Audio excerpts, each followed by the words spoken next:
যে মনে করো আমি ধরে নিচ্ছি গাড়িটা যে এ থেকে বি বিন্দুতে গেছে তার মধ্যে একটা ক্ষণিকের মুহূর্ত নিয়ে নিলাম, সেটা হচ্ছে টি, এবং আরেকটা মুহূর্ত নিচ্ছি সেটা হচ্ছে টি প্লাস ডেল্টা টি।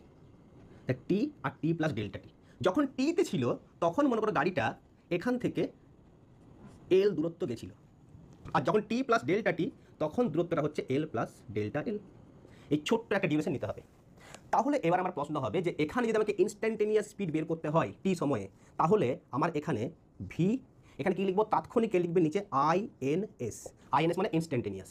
সেটা ইকুয়াল টু হবে যে এইটুকু সময়ের মধ্যে কতটা সময়, সময়টা হচ্ছে টি প্লাস ডেল্টা টি মাইনাস টি, মানে এখান থেকে এইটুকু যাওয়ার যে সময়, সেই সময়টাতে কতটা রাস্তা গেছে না, ডান দিকের পজিশনটা হচ্ছে L plus delta L minus এল।